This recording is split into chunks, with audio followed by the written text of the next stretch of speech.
The narcissist is a sociopath. They want to know that what they said sunk in. And any indicator that you give them of that, then they're feeling control. They might be hoping that you fight back. Because then the fight back is more domination, it's more pounding.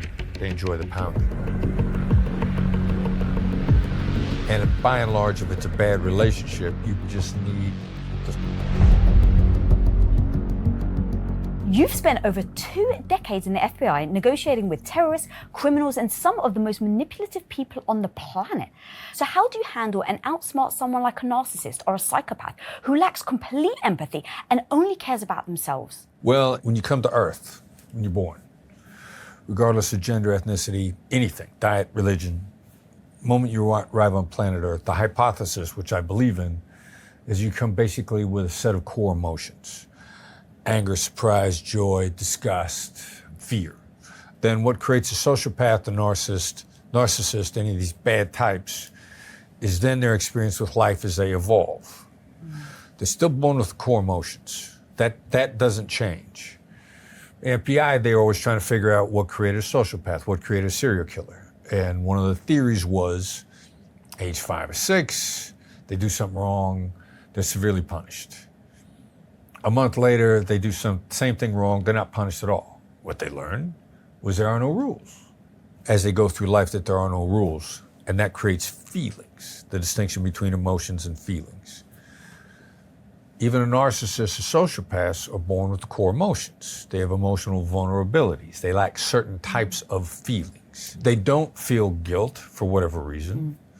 They don't feel sympathy, but they still feel anger, fear, disgust, happiness, joy, the core that you're born with. And they still have neurochemicals.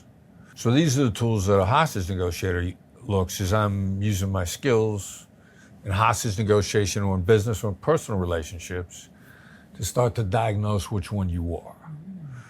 Like if a classic is the forced empathy from the other side. My son labeled that as forced empathy because if you and I are in an interaction, you're saying something to me that's going to be tough for me to do. And I say, how am I supposed to do that?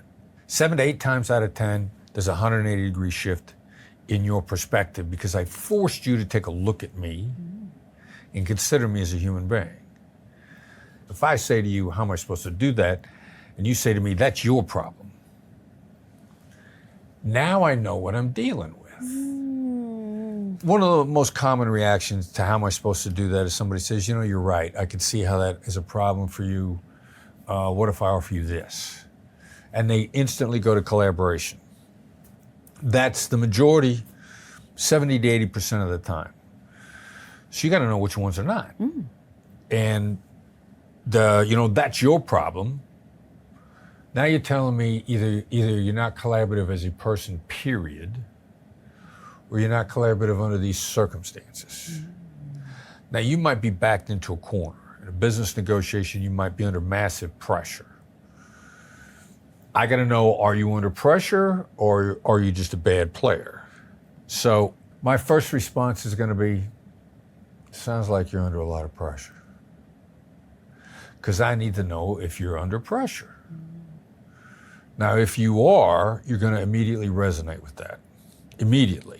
It's an involuntary response.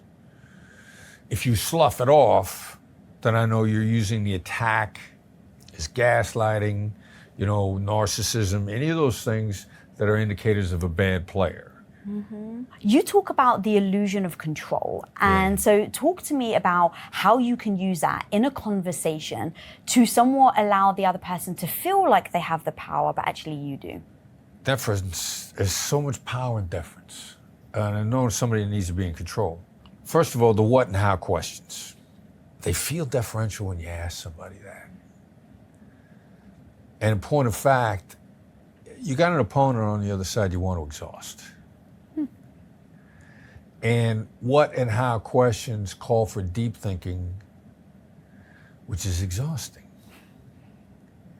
The other side doesn't know you're doing that to them. What do you want me to do?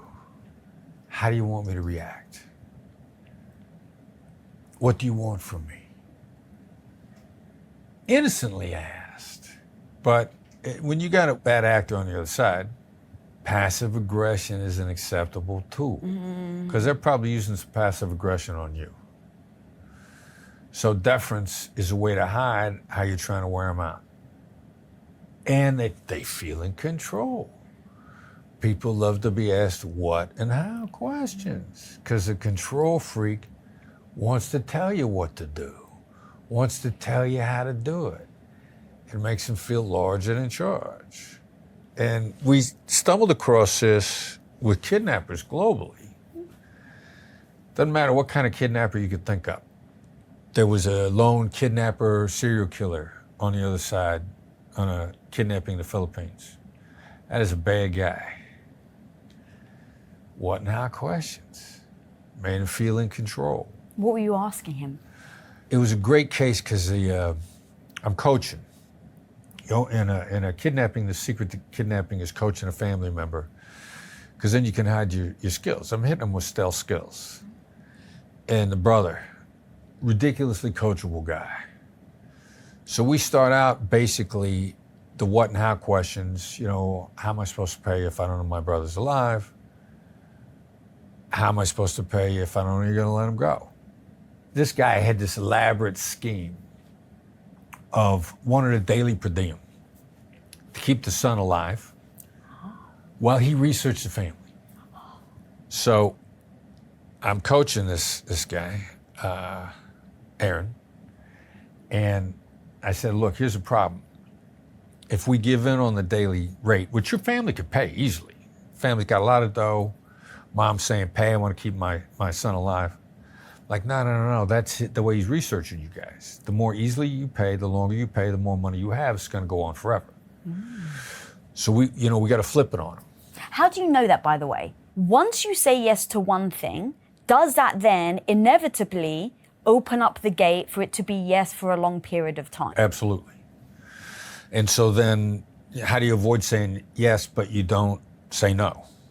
It's usually with a how or what question, because it throws right back on the other side. So anyway, we're coaching the brother, and on his own, he says, and we don't know at the time the guy's a murderer. It ends up being a rescue and a capture of the bad guy at the end. That's how we found out it was a lone kidnapper serial killer.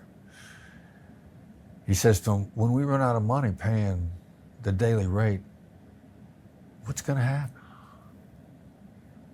And there's this really long pause on the other end of the line.